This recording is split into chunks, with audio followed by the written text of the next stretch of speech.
கர்த்தருடைய பரிசுத்த நாமத்துக்கு ஸ்தோத்திரம் உண்டாவதாக. இந்த நேரத்தில் ஆண்டவராகிய இயேசு கிறிஸ்து சீக்கிரமாய் வரப்போகிறார். அவர் வரும் வரையிலும் இதை நாம் சொல்லிக்கொண்டே இருப்போம். அவர் வருகையை எதிர்நோக்கி காத்திருக்கிற நாம் இன்றைக்கு அவர் வரும்போது நாம் போகிறதற்கு என்னெல்லாம் அசைகிறவைகளாக இருக்கிறது நமக்குள்ள, the things which is to be shaken, எதெல்லாம் அசையணுமோ அதெல்லாமே வந்துட்டு ஆண்டவர் என்ன பண்ணுவாரு? அசைத்து எடுப்பார். அப்பதான் அசையாதவைகள் நிலைத்திருக்கத்தக்கதாக அசைவுள்ளவைகள் எல்லாம் மாறி போகும், விழுந்து போகும். ஏனென்றால் அசைவில்லாத ராஜ்யத்தை நாம் பெற போகிறோம். There is going to be a kingdom. ஒரு ராஜ்யம் இருக்க போகிறது. அந்த ராஜ்யம் என்றென்றுக்கும் நிலைத்திருக்கிற ராஜ்யம், அசைவில்லாத ராஜ்யம். அசைவில்லாத ராஜ்யத்தை பெறுகிறவர்களாகிய நாம் இந்த நாளிலே கூட பிரியமானவர்களே, ஆண்டவரே எனக்குள்ளே இருக்கிறதான எல்லாம் உம்மீது கொண்டிருக்கிற மனந்தாங்கல், மனிதர்களோடு கொண்டிருக்கிற மனந்தாங்கல் எல்லாம் நீங்கி நான் ஃப்ரீயா வரும்போது நான் ஃப்ரீயா அவங்க கூட என்ன பண்ணும்? பறந்து மேல வரணும். தேவனோடும் மனிதனோடும் மனந்தாங்கல் அடையாத ஒரு வாழ்வு இன்றைக்கு நம்ம எல்லாருக்கும் அவசியம். நல்லா கவனிங்க. தேவனோடும் மனிதனோடும் மனந்தாங்குதல் அடையாத ஒரு வாழ்வு நமக்கு இன்றைக்கு பூலோகத்துல வேண்டும். அன்அஃபெண்டபிள் life with God and men அப்படின்னு சொல்லி நம்ம பார்க்கிறோம். அப்படின்னா தேவனிடத்துல மனந்தாங்கல் அடைய முடியும். தேவனுடைய பிள்ளைகளா நாம் பூமியில வாழும் நாட்கள் எவ்வளவு என்று சொல்லி தேவன் ஒவ்வொரு மனிதனுக்கும் நம்முடைய நாட்களை நியமித்திருக்கிறார், பூமியில குறித்து வைத்திருக்கிறார். அதனாலதான் நம்ம எல்லாரும் ஒரே நாள்ல பிறக்கிறதும் இல்லை, ஒரே நாள்ல மரிக்கிறதும் இல்லை. ஒவ்வொரு மனிதனுக்கும் அவன் வாழ்நாள் என்னது என்பதை தேவன் குறித்திருக்கிறபடினால அவன் பூமியில வாழும் இந்த வாழ்நாட்களிலே வேதத்துல ஏறக்குறைய 8810 வாக்குதத்தங்களும் இந்த பூலோகத்துல நமக்காக எழுதி வைக்கப்பட்டிருக்கு. 8810. அப்போ எத்தனை வாக்குதத்தங்கள் நமக்குள்ளே, நமக்கு தேவன் இந்த பூலோகத்துல வாழும் எத்தனை நாட்கள் இருந்தாலும் அந்த நாட்களிலே அதை அனுபவிக்கும்படியாக கொடுக்கப்பட்டிருந்தாலும் அதுல எல்லாவற்றிலும் மேன்மையானதும் உயர்ந்ததுமான ஒரே ஒரு வாக்குதத்தம் இன்றைக்கு சபைகளில பார்க்கும்போது குலுக்குச்சீட்டு போட்டு அல்லது ஒரு பெட்டியில வச்சுட்டு யார் யாருக்கு என்னென்ன கைவிட்டு லக்கி டிப் மாதிரி கையை விட்டுட்டு ஆளுக்கு என்ன பண்ணுவாங்க, எனக்கு இந்த மாசம் இந்த வாக்குதத்தம் வந்துச்சு, அந்த முறையெல்லாம் நாம கை கொள்வதில்லை. ஏனென்றால் இந்த சீட்டு குலுக்கி போடுற விஷயம் புது உடன்படிக்கை சபையில கிடையாது. நாம சொல்லலாம், அப்போஸ்தலர் நடவடிக்கைகள்ல வந்துட்டு சீட்டு போட்டுதான் மத்தியாவை தேர்ந்தெடுத்தார்கள். அது பரிசுத்த ஆவியானவர் பூமியில மனுஷனுடைய இருதயத்தில் நிரந்தரமாய் ஊற்றப்படுவதற்கு முன்பாக செய்யப்பட்ட கடைசி காரியம். அதன் பிறகு சீட்டு போட்டு குலுக்கி தேவனுடைய சித்தத்தை அறிந்து கொள்ள தேவை இன்றைக்கு உலகத்துல இல்லை.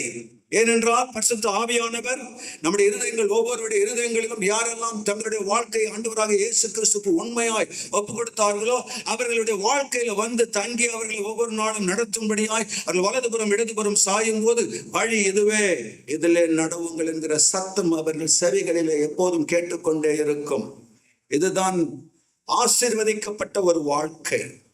சாப்பாடு இல்லை, வீடு இல்லை, வேலை இல்லை, பணம் இல்லை, வியாதி இருக்குது, இதெல்லாம் உலகத்துல நம்மை சூழ்ந்து கொண்டிருந்தாலும் பிரியமானவர்களே, ஆனால் தேவன் இந்த உலகத்துல இந்த 8810 வாக்குதத்தம்னா நான் இது நிச்சயமா உனக்கு நான் செய்வேன். எப்படி தெரியுமா? நான் சொல்றத நீ இதை கை கொண்டு நடந்தால் உண்மையாகவே 8810 வாக்குதத்தங்களும் நமக்குரியவைகள்.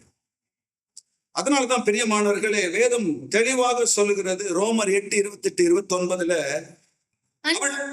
அன்றியும் அவருடைய தீர்மானத்தின்படி அழைக்கப்பட்டவர்களாய் தேவனிடத்தில் அன்பு கூறுகிறவர்களுக்கு சகலமும் நன்மைக்கு ஏதுவாக நடக்கிறது என்று அறிந்திருக்கிறோம். இந்த உலகத்துல எல்லாம் தாறுமாறா போயிட்டு இருக்குது. எதுவுமே நான் நினைக்கிற மாதிரி நடக்கல. நான் நிறைய காரியம் ஜெபிச்சிருக்கிறேன், ஒன்னும் ஆகல. ஆனா வசனம் சொல்லுகிறது, அவருடைய தீர்மானத்தின்படி அழைக்கப்பட்டு அவரிடத்தில் அன்பு கூறுவர்களுக்கு சகலமும்.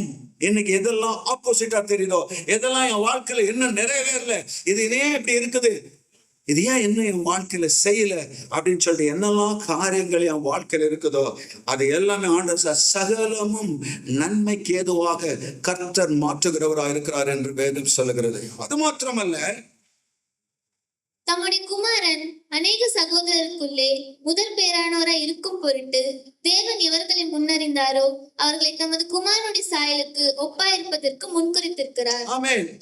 தம்முடைய குமாரன் ஆண்டவராக இயேசு கிறிஸ்து இந்த பூலோகத்தில் 33 ஆண்டு காலங்கள் அனுப்பி ஒரு மனிதன் எப்படி இந்த உலகத்துல வாழ வேண்டும் என்பதை காட்டும்படிக்காக, ஏதோ ஒரு புஸ்தகத்தை எழுதிட்டு போல அல்லது ஒரு உபதேசத்தை சொல்லிட்டு போயிடல, அவர் வாழ்ந்து காட்டும்படிக்காக இந்த உலகத்துல 33 ஆண்டு காலங்கள் குழந்தையாய் பிறந்து வளர்ந்து சிறு பையனாய் வளர்ந்து வாலிபனாய் வளர்ந்து 33 ஆண்டு காலங்கள் உலகத்துல வசனம் சொல்லுகிறது நம்மை போல எல்லா விதத்திலும் சோதிக்கப்பட்டும் பாவமில்லாத இயேசு கிறிஸ்து இந்த உலகத்துல நடந்தார்.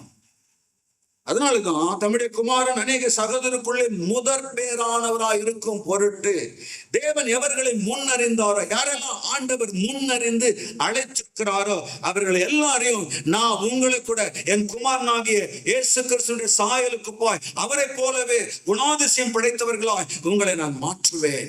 இதுதான் பெரிய ஆசீர்வாதம். இதுதான் உண்மையிலே பெரிய ஆசீர்வாதம். இதுதான் பைபிள்ல சொல்லுது. மகா மேன்மையும் அருமையுமான வாக்குத்தத்தங்கள் இவைகளினால் நமக்கு அருளப்பட்டிருக்கிறது. மகா மேன்மையும் அருமையுமான வாக்குத்தத்தங்கள், மகா மேன்மை, great and magnificent promises of God. இருக்கிற எல்லா வாக்குத்தத்தங்களிலும் மேக்னிஃபிசன்ட் ப்ராமிஸ் என்னன்னா, மிகப்பெரிய மகத்துவமான வாக்குத்தத்தம் என்னன்னா, இந்த பூலோகத்தில் நாம் வாழ்ற ஒவ்வொரு நாளளவும் இயேசு கிறிஸ்துவுடைய சாயலுக்கு ஒப்பாய் அவரை போலவே நாம் மாறும்படிக்காக தேவன் என்னை முன்னறிந்திருக்கிறார். இதுதான் காரியம்.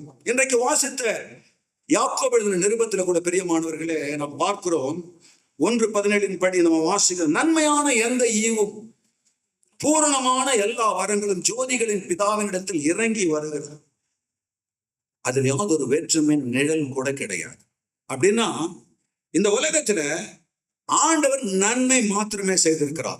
நம்ம நினைக்கலாம், ஏன் எப்படி, இது ஏன் எப்படி ஆயிடுச்சு, இது ஏன் எப்படி ஆகல, ஏன் இவ்வளவு நாள் ஆகுது, நிறைய கொஸ்டின் நமக்குள்ள இருக்கலாம். ஆனா ஆண்டவர் சொல்றாரு, நன்மையான பூரணமான வரங்கள் மாத்திரமே ஜோதிகளின் பிதாவினிடத்தில் இறங்கி வருகிறது, அதில் யாதொரு வேற்றுமை நிழல் கூட கிடையாது. அதுல ஆண்டவர் சேஞ்ச் ஆகுறதுன்னு ஆங்கிலத்தில் எழுதிட்டு, there is no shifting shadow in it. அதுல வந்துட்டு எந்த விதமான வேறுதலும் மாறுதலும் ஒரு நிழல் கூட கிடையாது, ஒரு ட்ரேஸ் கூட கிடையாது. ஆண்டவர் என்ன சொன்னாரோ அது அப்படியே அவர் செய்வார்.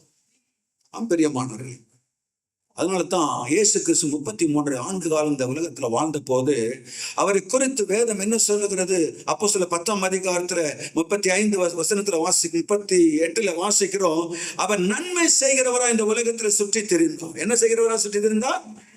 அப்படி இருக்கும்போது எப்படி வந்துட்டு எனக்கு தீமை வரும், அப்படி இருக்கும்போது எப்படி எனக்கு இது நடக்காமல் போகும், அது அப்படி இருக்கும் பொழுது ஏன் இது வந்துட்டு நான் சோர்ந்து போகிற இந்த காரியத்துல ஆண்டவர் சொல்லுகிறார், அவர் நன்மை செய்கிறவராய் இந்த உலகத்தில் சுற்றி தெரிந்தார். பிசாசின் வல்லமை அகப்பட்டு இருக்கிற யாவரையும் குணமாக்குறவராக சுற்றி தெரிந்தார். இந்த உலகத்துல ஆபகுக் என்கிற ஒரு தீர்க்கதரிசி சொல்லுகிற ஒரு காரியம் என்னன்னா, நீ தீமையை பார்க்க மாட்டாத சுத்த கண்ணனே. அப்படி என்ன சொல்றாரு? தீமையை பார்க்க மாட்டாத சுத்த கண்ணனே. அப்படின்னா ஆண்டவருக்கு தீமைன்னு தெரியாது, கஷ்டம் கொடுக்குறதுன்னா என்னன்னு தெரியாது, நன்மை மாத்திரமே அவரிடத்திலிருந்து வருகிறது.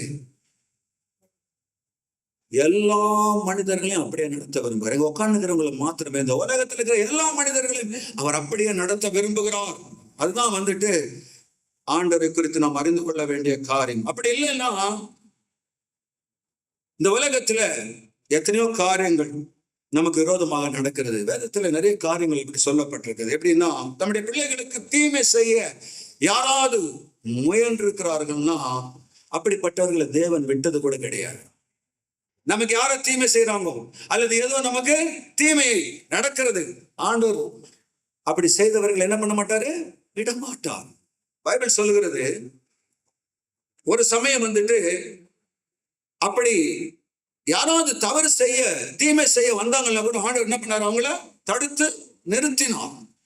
உதாரணமாக அபிமெலக்கு என்கிற ஒரு ராஜா சாராளை ஆபிரகாமினுடைய மனைவி என்று அவன் அறியாதபடினால என்ன செய்யறான், அவளை தன்னுடைய அரண்மனைக்கு கொண்டு போகிறான். போகும் பொழுது ஆண்டவர் அவனுடைய சொப்பனத்துல பேசுகிறார். சாராளுக்கு தீமை செய்யாத படிக்கு அவனை தடுக்கிறார். அவன் யாரு, ஒரு அபிமெலக்கு, விக்கிரக ஆராதனை செய்கிறவன், ஆண்டவரை அறியாதவன். ஆனா ஆண்டவர் தம்முடைய பிள்ளைகளுக்கு ஒரு தீமை நடக்கிறது என்று சொன்னால் அதை தடுத்து நிறுத்துகிறார். அப்படி செய்கிறவனை என்ன பண்றாரு, எச்சரிக்கிறார். அது மாத்திரமல்ல, யாக்கோபு 14 ஆண்டுகள் லாபானுடைய 2 மகளுக்காக வேலை செய்தார். 6 ஆண்டுகள் அவருடைய மந்தைக்காக, ஏறக்குறைய 20 ஆண்டுகள் லாபானுடைய வீட்டிலிருந்து வேலை செய்தார். ஆண்டவர் சொன்னார், நீ உன் சொந்த தேசத்துக்கு திரும்பி போன்னு சொல்லும் போது அவரையும் அவருடைய மனைவி, பிள்ளைகள், ஆடு மாடுகள், வேலைக்காரர்கள் எல்லாரையும் கூப்பிட்டு கொண்டு அவர் பிரயாணம் போகிறார். ராத்திரியோட அவர் போறார். அப்போ லாபான் பின்தொடர்ந்து வந்து அவருக்கு தீமை செய்யும்படியா பின்தொடர்ந்து வருகிறார். வரும் பொழுது யாக்கோபுக்கு விரோதமாக நன்மையை அல்லாமல் வேற ஒன்றும் செய்யக்கூடாது என்று லாபானை வந்துட்டு எச்சரித்தார் ஆண்டவர். அதனால அவன் வந்து அவனோடு கூட சமாதான உடன்படிக்கை செய்து திரும்பி போனான்.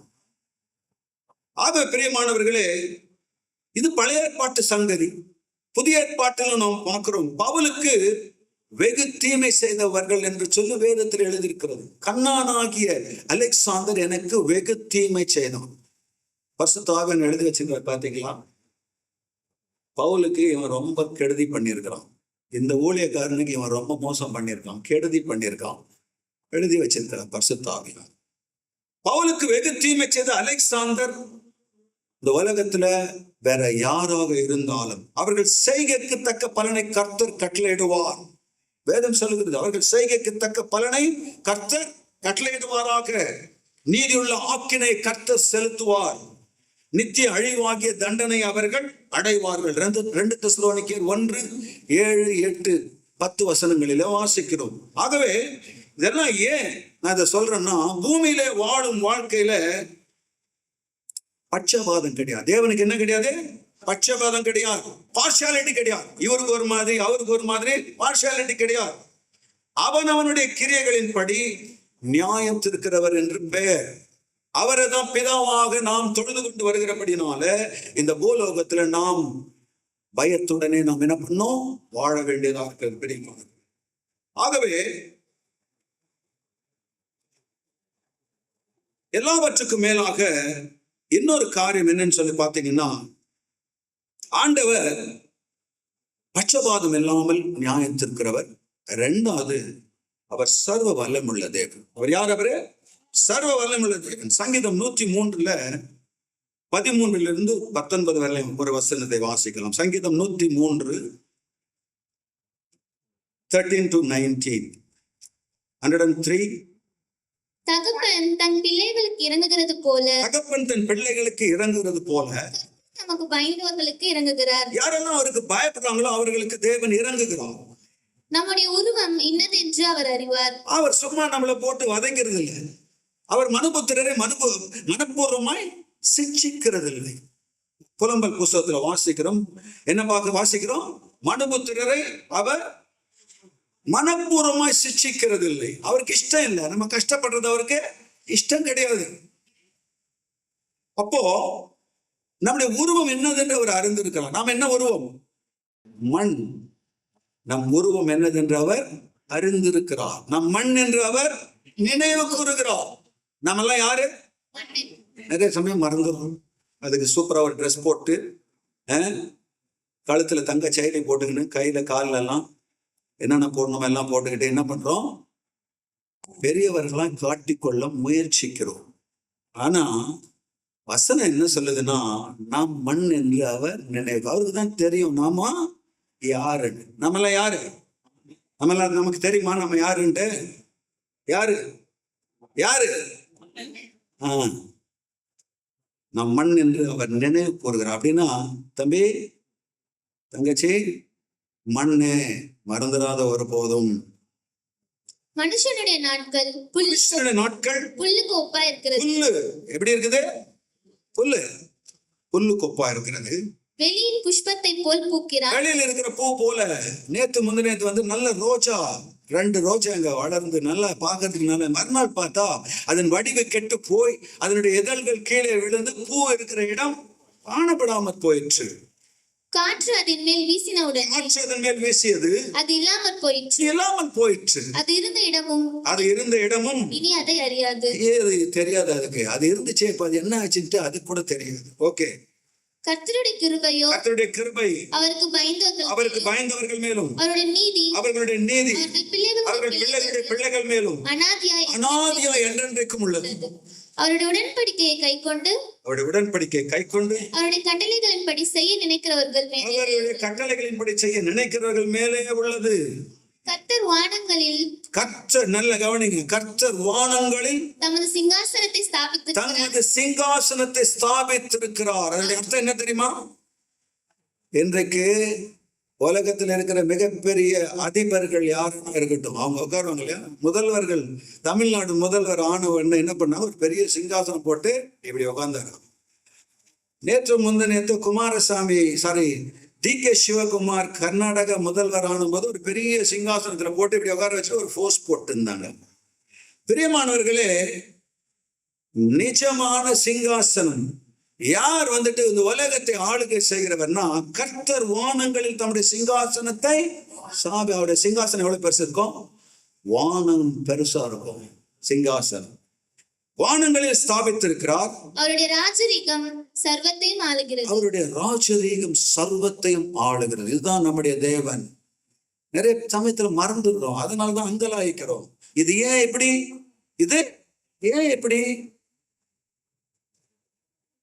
ஏன் எனக்கு மாத்திரம் இப்படி? மற்றவங்களுக்கெல்லாம் நல்லதான் இருக்குது, எனக்கு மாத்திரம் ஏன் இதெல்லாம் நடக்குது? இதுதான் தேவனிடத்தில் மனம் தாங்கல் அடையும் வாழ்க்கைக்கு அடையாளம். புரிஞ்சுதா? இதுதான் தேவன் யார் என்பதை மறந்து விடுகிறோம். அவர் எவ்வளவு சர்வ ஆளுகை தன்மை கொண்டவர். சாவரன் காட், உலகத்தை ஆளுகிறவர், அகிலத்தை ஆழ்ந்து சிங்காசனத்தை வானங்களில் ஸ்தாபித்து என்ன நடக்குது உலகத்தினுடைய எல்லாத்தையும் வந்துட்டு பார்த்துட்டு இருக்கிறார். அவருடைய பிள்ளைகளுக்கு என்ன நடக்குதுன்னு தெரியுமா? தெரியாதா? தெரியுமா? தெரியும். ஏன் எனக்கு மாத்திரம் நடக்குது? ஏன் எனக்கு இது மாத்திரம் இதெல்லாம் நடக்க மாட்டேங்குது? மனம் தாங்கல் அடைகிற ஒரு வாழ்க்கை. தேவனிடத்துல மனம் தாங்கல் அடைஞ்சு போறோம்.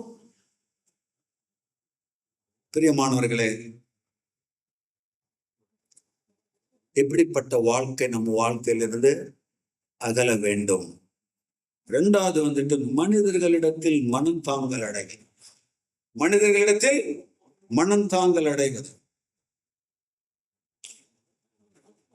இந்த மனிதர்களிடத்தில் மனம் தாங்கல் அடைகிற காரியத்தை குறித்து 2 பேரை குறித்து வேதம் சொல்லுகிறது. முதல்ல ஆபகுக் புஸ்தகத்துல நம்ம வாசிக்கலாம். ஆபகுக் புஸ்தகத்துல 1ஆம் அதிகாரத்துல ஒரு காரியம் சொல்லப்பட்டிருக்கிறது. ஆபகுக் 1ஆம் அதிகாரம் 2ஆம் வசனத்துல அவர் சொல்லுகிறார், கர்த்தாவே, நான் எதுவரைக்கும் உம்மை நோக்கி கூப்பிடுவேன். எவ்வளவு ஆண்டவரே உன்னை கூப்பிடுறது? நீர் கேளாமல் இருக்கிறீரே. கேட்க மாட்டேன்றீங்களே. கொடுமை நிமித்தம் நான் எதுவரைக்கும் உம்மை நோக்கி கூப்பிடுவேன், நீர் ரட்சியாமல் இருக்கிறீரே. என்ன சொல்றாரு? நீர் ரட்சியாமல் இருக்கிறீரே. ஆண்டவர் பத்தி என்ன சொல்றான்? நீர் ரட்சியாமல் இருக்கிறீரே. அப்புறம் நீர் எனக்கு அக்கிரமத்தை காண்பித்து என்னை தீவினையை பார்க்க பண்ணுகிறது என்ன? கொள்ளையும் கொடுமையும் எனக்கு எதிரே நிற்கிறது. வழக்கையும் வாதையும் எழுப்புகிறவர்கள் உண்டு. என்ன சொல்றாரு? வழக்கையும் வாதையும் எழுப்புகிறவர்கள் மனிதர்களை வேற வச்சு நீங்க என்னென்னோ பண்றீங்களே. ஆபகுக்கு இருக்கிற பிரச்சனை சொல்லுங்க. ஆகையால் நியாயப்பிரமாணம் பலனற்றதாகி. ஆண்டவரே, வார்த்தை கிரியை செய்ய மாட்டேந்தே.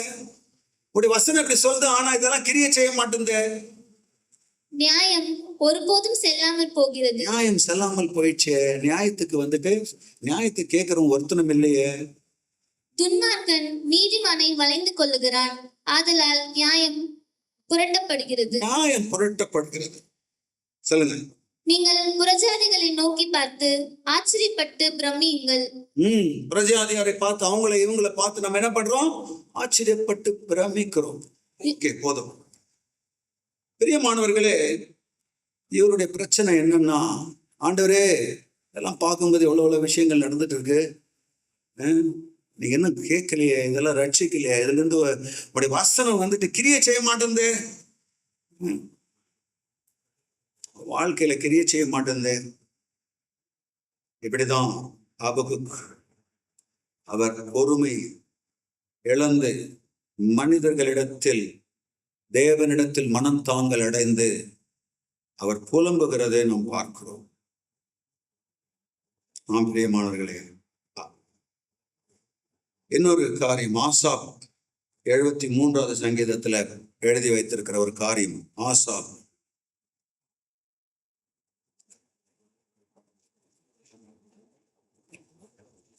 71வது சங்கீதம் 73வது சங்கீதம்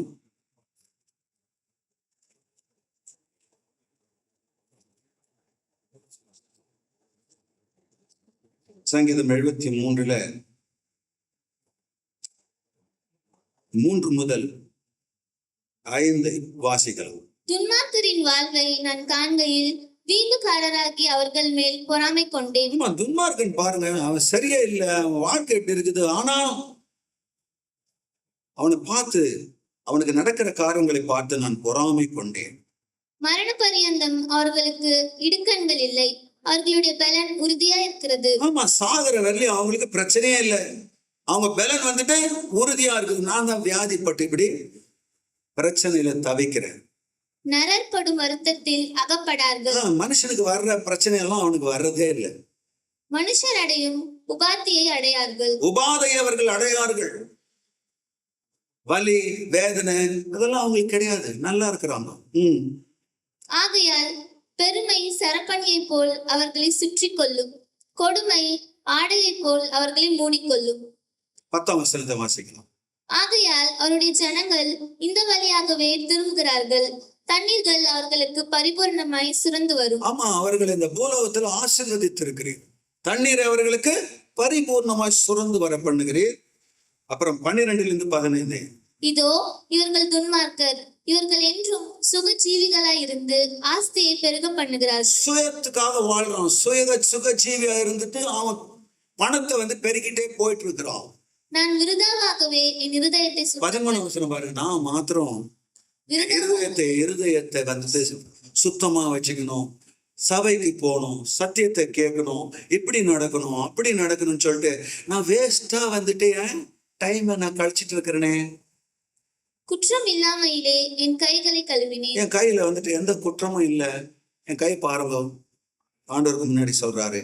நாள்தோறும் நான் என்ன பண்றேன்? வாதிக்கப்பட்டும் காலைதோறும் தண்டிக்கப்பட்டும் இருக்கிறேன். இவ்விதமாய் பேசுவேன் என்று நான் சொன்னேன் ஆனால்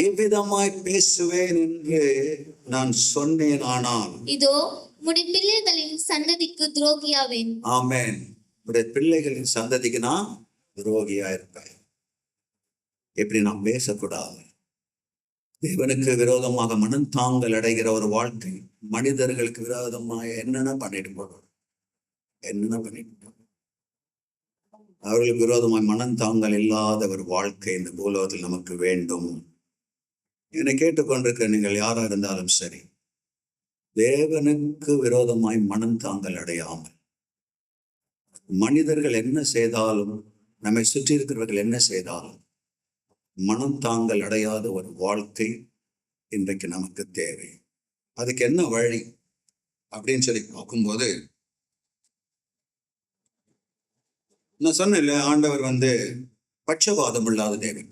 அவர் யார்? அவர் இடத்துல பார்ஷியாலிட்டி கிடையாது. யார் வேணா கூப்பிடலாம் அவரு. ஆண்டவரே ரட்சியம். ஒரு முறை ஆபிரகாமுக்கு மனைவியாக கொடுக்கப்பட்டவள் ஆகார். அவள் பேர் என்ன? ஆகார். ஆகார் என்று சொல்லும் பொழுது ஃபர்சேக்கன் அப்படின்னாக்கா ஒதுக்கி தள்ளப்பட்டவள் அர்த்தம்.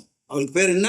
ஒதுக்கி தள்ளப்பட்டவள். அப்போ இவளுடைய காரியத்தை ஆதியாகும் 16:21 அதிகாரத்துல வீட்டுல போய் நீங்க படிச்சு பார்த்தீங்கன்னா, இந்த 2 இடங்களில 16ஆம் அதிகாரம் அவள் வயிற்றிலே ஒரு பிள்ளை வளர்ந்து கொண்டிருக்கிற நேரம் அவள் வீட்டை விட்டு ஓடி போகிறாள். அவளே ஓடி போகிறாள். ஆபிரகாமுடைய மனைவி சாராயை விட்டு என்ன பண்றான்? ஓடி போகிறாள். அப்போது கர்த்தரே அவள் இடத்துல பேசுகிறார். ஆகாரே, நீ எங்கே போய் கொண்டிருக்கிறாய்? நீ போய் என்ன பண்ண? உன் நாச்சியார் அண்டைக்கு போய் அவள் கையின் கீழ் அடங்கியிரு. கேட்கறது இல்லை. என்ன பண்றது? என்னுடைய இஷ்டம், என்னுடைய கால், என்னுடைய கை, என்னுடைய மைண்ட், நான் என்ன செய்யணும் அதுதான் செய்வேன். ஆகார் என்ன பண்ணான்? கொஞ்ச நாள்ல குழந்தையை பெற்று எடுத்து மறுபடியும் 21ஆம் அதிகாரத்துல திரும்பவும் போகிறான். திரும்பவும் போய், பெரியமானவர்களே, அப்பொழுது ஆகாரே தேவனை நோக்கி கூப்பிடுகிறாள். இப்ப குழந்தையோடு போறான், குழந்தையோட போகிறாள். இப்போ ஆகாரு ஆண்டவரை நோக்கி கூப்பிடுகிறாள். ஏன்னா அவன் கொண்டு போன தண்ணீர் செலவழிந்து போனது. இந்த வனாந்திரத்தில் தண்ணி இல்லைன்னா அவளும் அந்த குழந்தையும் செத்து போய்விடும்.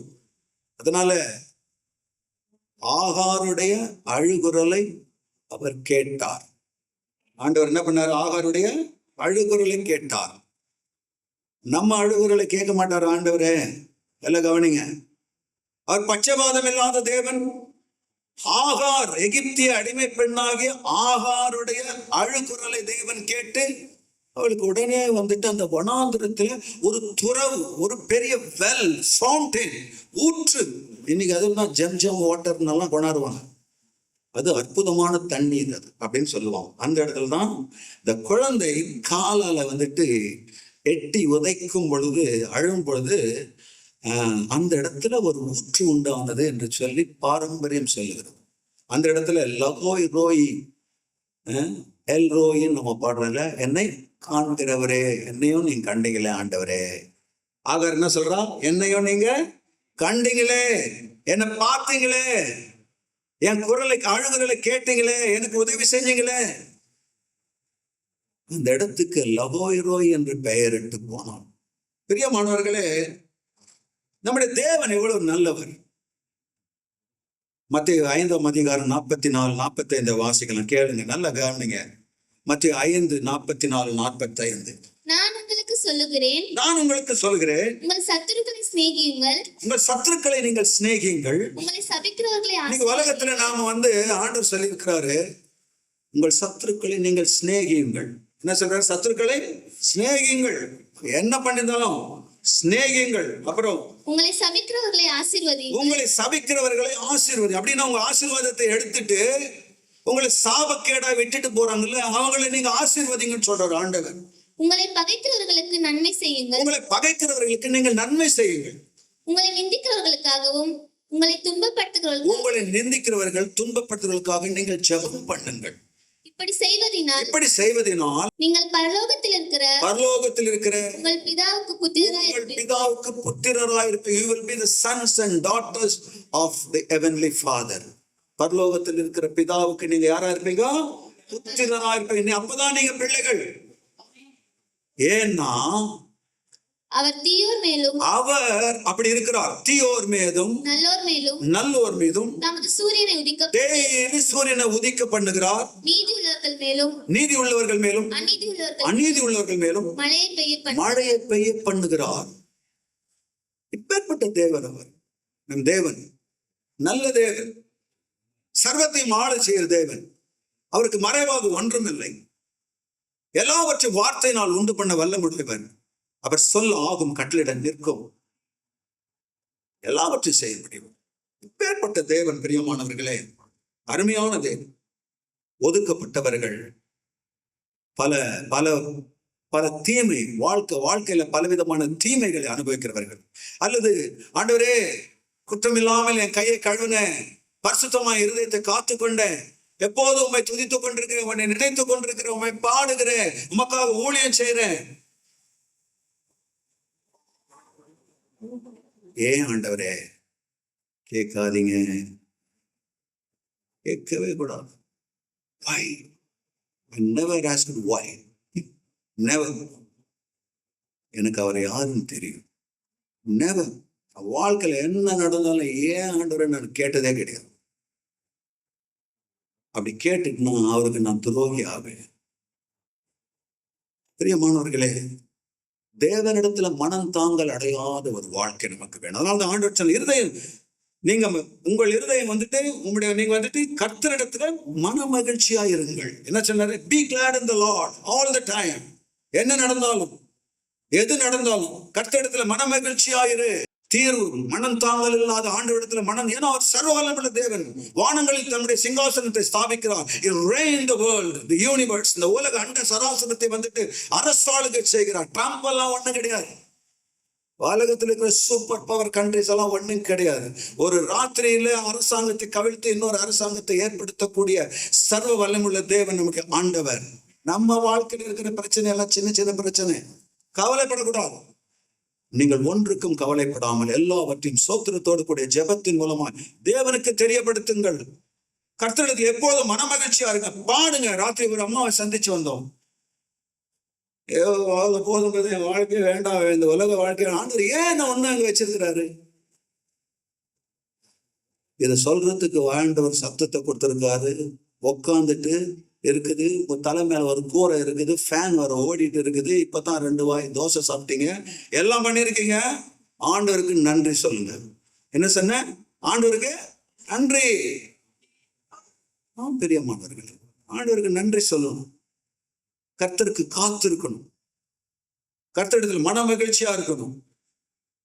இன்னொன்னு, ஆண்டவருடைய வசனம் தான் இந்த உட்கார்ந்துட்டு இருக்கிற காத்திருக்கிற நேரங்கள்ல அவர் நமக்கு செய்த நன்மைகளுக்கு நன்றி சொல்லணும். அது மாத்திரமில்ல, அவருடைய வார்த்தையை தியானிக்கணும். ஆண்டவரே 8810 வாக்கு தத்தங்கள் எனக்கு கொடுக்கப்பட்டிருக்கிறது. இது எல்லாத்தையும் பூலோகத்துல உயிர் கடைசி நாள் வரையிலும் இது ஒண்ணு ஒண்ணா நான் எனக்குன்னு நான் ஏற்படுத்தி கொள்ள வேண்டும். எல்லாம் விதிப்படித்தான் நடக்கும் அப்படின்னா நம்ம ஆண்டவருடைய பிள்ளைகள் இல்ல. அவர் சர்வ வல்லமுள்ள தேவன். அவர் சொல்ல ஆகும், கட்டளையிட நிற்கும். கொஞ்சம் டிலே ஆகலாம். ஆனா நான் ஏற்கனவே ஆரம்பத்துல சொன்னபடி சகலம், தமிழத்தில் அன்பு கூறுவர்களுக்கு சகலமும் நன்மைக்கு ஏதுவாக நடக்கிறது என்று அறிந்திருக்கிறோம். தம்முடைய குமாரன் அநேக சகோதரருக்குள்ளே முதற் பேரானவர் ஆகும் பொருட்டு எவர்களை முன்னறிந்தாரோ அவர்கள் எல்லாரும் தம்முடைய குமாரனுடைய சாயலுக்கு ஒப்பாக மாற்றுவதற்காக பிளான் பண்ணி வச்சுட்டு இருக்கிறாரு. அதுதான் நடந்துட்டு இருக்குது. அந்த ப்ராசஸ்ல கொஞ்சம் லேட் ஆகும், ஆனா பெஸ்டா நடக்கும். ஆண்டவர் எல்லாவற்றையும் பெஸ்டா நம்ம வாழ்க்கையில செய்வார். இதை 35 ஆண்டுகளாக என் வாழ்க்கையில நான் ருசித்திருக்கிறேன். அதை தான் உங்ககிட்ட நான் சொல்லி கொண்டிருக்கிறேன். பிரியமானவர்களே, இந்த நாளிலே கூட கர்த்தருடைய பிள்ளைகளாய் நம்ம இந்த நாட்களில காண வேண்டும், இருக்க வேண்டும். கர்த்தருக்கு காத்திருக்கிறவர்கள் புது பலன் அடைந்தவர்கள் என்ன பண்ணுவாங்க? சட்டைகளை அடித்து உயர கிளம்பி பறப்பார்கள். அவர்கள் ஓடினாலும் இளைப்படையார்கள், நடந்தாலும் சோர்வடைந்தார். சத்துவம் இல்லாதவனுக்கு அவர் சத்துவத்தை பெருக பண்ணுகிற தேவன், பலனை அழுகிற தேவன், நம்மோடு கூட இருந்து நம்மை வழிநடத்தி அவர் ஒவ்வொரு நாளும் நம்மை காக்கிற தேவன். அது மாத்திரமல்ல, அவருடைய வசனம், அவருடைய வசனத்தை நேசிக்கிறவர்களுக்கு மிகுந்த சமாதானம். என்ன உண்டு? மிகுந்த சமாதானம். ரெஸ்ட்ஃபுல்லான வாழ்க்கை இருக்கும், பீஸ்ஃபுல்லான வாழ்க்கை இருக்கும். வசனம் தெரிஞ்சா தானே தைரியமா இருக்க முடியும்.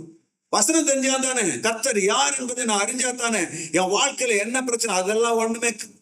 ஆண்டவரே நீர் பெரியவர், நம்ம அதானே பாடணும். பெரியவர், அவர் மிகவும் பெரியவர், அதானே பாடணும் இல்லைங்களா? உலகத்தில் இருப்போனிலும் எனக்குள் இருக்கிறவர் பெரியவர். அதுவும் பாட்டு மாத்திரம் பாடிட்டு போயிடுறோம். சின்ன பிரச்சனை வந்தா மடங்கி விழுந்துடும். ஓ, தேவன் ஒருத்தர் இப்படி ஜெபம் பண்ணார். ஒரு கப்பல்ல பிரயாணம் பண்ணி கொண்டிருந்தார். கப்பல்ல வந்துட்டு அவருக்கு அந்த இந்த நேவிகேட்டர்ல வந்துட்டு காமிக்குது, முன்னாடி ஒரு பெரிய பாறை இருக்குது. இந்த கப்பல் போகிற வேகத்துல அது அப்படியே மோதி 2 பீஸா உடைஞ்சு போயிடும். உடனே உள்ள இருந்து அவர் ஜெபிக்கிறார், ஆண்டவரே இந்த இந்த கற்பாறை அந்த இடத்துல இருந்து அகற்றி போடும், தடையை அகற்றி போடும். நம்முடைய ஜெபம் அப்படித்தான். ஆண்டவரே இதை எடுத்து போடு, அதை எடுத்து போடு, இதை கட் பண்ணு, அதை கட் பண்ணு, இப்படி செஞ்சிரு ஆண்டவரே. இது ஏன் ஆண்டவரே ஒன்னும் இப்படி ஆகல? ஆண்டவர் சொன்னார், no, I will not remove that rock. அதை நான் அகற்ற மாட்டேன். அது அங்கே தான் இருக்கும். ஏன் ஆண்டவரே எப்படி சொல்றீங்க? அது அங்கே தான் இருக்கும். ஆனா உன்னுடைய கடல் மட்டத்தை நான் என்ன பண்ணுவேன்? உயர்த்துவேன். பாறைகளுக்கு மேலாக உன்னுடைய கப்பல் நீர்மட்டம் உயர்ந்து கப்பல் அதற்கு மேல பயணித்து அதை தாண்டி கடந்து போக நான் உனக்கு உதவி செய்வேன். அப்பேற்பட்ட தேவன், சர்வ ஆளுகை கொண்ட தேவன் அவர். Is almighty sovereign God. அவர் கிட்ட மாத்திரம் உங்க வாழ்க்கையை ஒப்புப்படுத்துருங்க. வாழ்க்கையில வருத்தமே அடைய மாட்டீங்க. பிரியமானவர்களே, உங்க பிரச்சனை எதுவா இருந்தாலும் மனம் தேவனிடத்துல மனம் தாங்கள் அடையாது. ஏன்னு கேட்டுடாதீங்க. மனிதர்கள் என்ன வேணாலும் செஞ்சுட்டு போட்டோம். Don't care about it. Don't care. ஆண்டவருக்கு முன்னாடி வாழ்ந்துருங்க. ஆண்டவருக்கு முழுமையாக உங்களை ஒப்பு கொடுத்துருங்க. அவர் ஒருபோதும் உங்களை கைவிட மாட்டார். கர்த்தர் இந்த வார்த்தைகளை என்னுடைய இருதயங்களுக்கு ஆசீர்வாதமாய் மாற்றி தருவாராக. ஒரே ஒரு வசனம், பிரசங்கி புஸ்தகத்துல 7ஆம் அதிகாரம். பிரசங்கி புஸ்தகம் 7ஆம் அதிகாரம் 21, 22. சொல்லப்படும் எல்லா வார்த்தைகளையும் கவனியாதே. சொல்லப்படும் எல்லா வார்த்தைகளையும் கவனியாதே. கவனித்தால் வேலைக்காரன் உன்னை நிந்திப்பதை கேள்விப்பட வேண்டியதாகும். உன் வேலைக்காரன் உன்னை நிந்திப்பதை நீ கேள்விப்பட வேண்டியதாகும். அநேக தரம் நீயும் பிறரை நிந்தித்தாய் என்று உன் மனதுக்கு தெரியுமே. அதாவது இன்றைக்கு மனிதர்களோடு கூட மனம் தாங்கள் அடையாமல் ஒரு வாழ்க்கை நம்ம வாழ்றதுக்கு வேதம் வழிவகுக்கிற ஒரு அருமையான வழி என்னன்னு சொன்னீங்கன்னா, சொல்லப்படும் எல்லா வார்த்தைகளையும் கவனியாதே.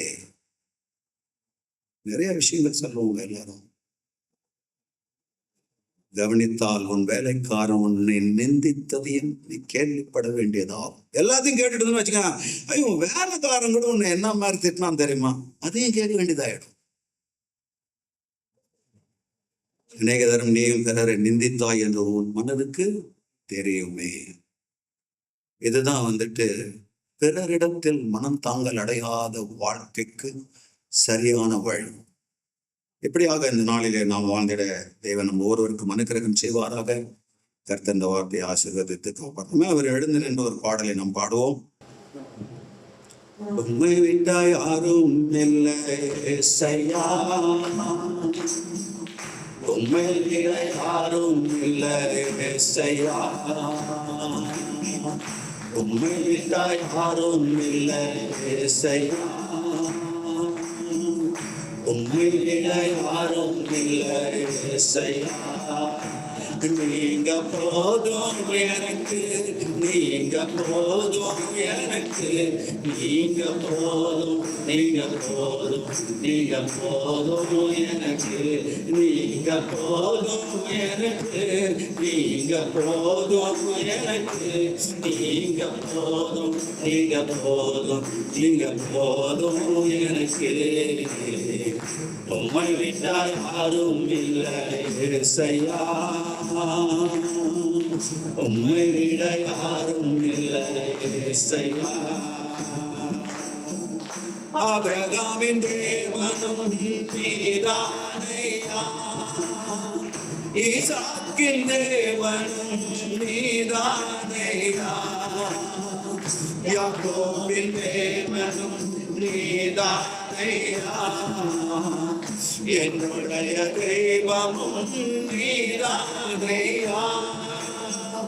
ஆபிரகாமின் தேவனும் நீதானையா, ஈசாக்கின் தேவனும் நீதானையா, யாக்கோபின் தேவனும் நீதானையா, என்னுடைய தெய்வமும் நீதானையா. என்னுடைய உழைப்பை நான் வந்து பறித்து கொண்டாலும் என் தலை உயர்த்துபவர் நீதானையா. என்னுடைய உழைப்பை யார் வந்து பறித்து கொண்டாலும் என் தலை உயர்த்துபவர் நீதானையா. நீங்க போதும் எனக்கு, நீங்க போதும் எனக்கு, நீங்க போதும், நீங்க போதும், நீங்க போதும் எனக்கு, நீங்க போதும் எனக்கு, நீங்க போதும் எனக்கு, நீங்க போதும், நீங்க போதும், நீங்க போதும் எனக்கு. உம்மை விட்டாய் யாரும் இல்லை ஏசையா, உம்மை விட யாரும் இல்லை ஏசையா. பார்வோனின் சேனை என்னை பின்தொடர்ந்தாலும், செங்கடலின் வழியை தடுத்து விட்டாலும், பாதை உண்டு பண்ணும் தேவன் நீர் இருக்க, கானானி பயணத்துக்கு தடையில்லை. பார்வோனின் சேனை என்னை பின்தொடர்ந்தாலும், செங்கடலின் வழியை தடுத்து விட்டாலும், பாதை உண்டு பண்ணும் தேவன் நீர் இருக்க, கானானின் பயணத்துக்கு தடையில்லை. உள்ள இடங்களில் மீதிடுவீரே, நன்மையும் கிருபையும் தொடரச் செய்வீரே. உள்ள இடங்களில் மீதிடுவீரே, நன்மையும் கிருபையும் தொடரச் செய்வீரே. நீங்க போதும் எனக்கு, நீங்க போதும் எனக்கு, நீங்க போதும், நீங்க போதும், நீங்க போதும் எனக்கு, நீங்க போதும் எனக்கு, நீங்க போதும் எனக்கு, நீங்க போதும், நீங்க போதும், நீங்க போதும் எனக்கு. உம்மை விட்டாய் யாரும் இல்லை ஏசையா, உம்மை விட யாரும் இல்லை ஏசையா. குராகின் மனிதர் என்னை எதிர்த்து வந்தாலும், என் ஜனம் எனக்கு எதிராய் முறுமுறுத்தாலும், நேசிக்கும் சபையும் என்னை வெறுத்து விட்டாலும், நேசிக்க நீர் இருக்க கவலை இல்லையே. கோராகின் மனிதர் என்னை எதிர்த்து வந்தாலும், என் ஜனம் எனக்கு எதிராக முறுமுறுத்தாலும், நேசிக்கும் சபையும் என்னை வெறுத்து விட்டாலும், நேசிக்க நீர் இருக்க கவலை இல்லையே. என் கோலை குளிக்க செய்யும் தெய்வம் நீரே, அழுத்தல தலைகுனிய இடுவதில்லையே. என் கோலை குளிக்க செய்யும் தெய்வம் நீரே, அழைத்தால தலைகுனிய இடுவதில்லை.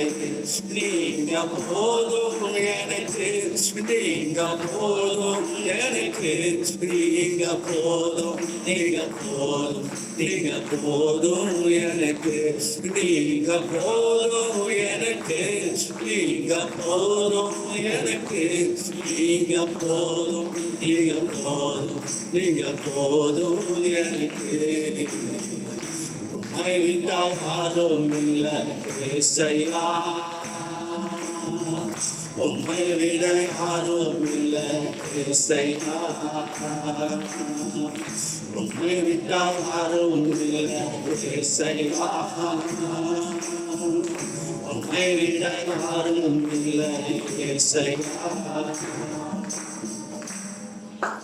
நம்முடைய கர்த்தராகிய இருக்கிற இயேசு கிறிஸ்துவினுடைய கிருபை, பிதாவாகிய தேவனுடைய அன்பு, பரிசுத்த ஆவியானுடைய அந்யோன்யம் ஐக்கியம் நம்மோடும் சகல பரிசுத்தவான்களோடு கூட என்றும் என்றும் கிறிஸ்துவின் வருகை மட்டும் நிலைத்திருப்பதாக.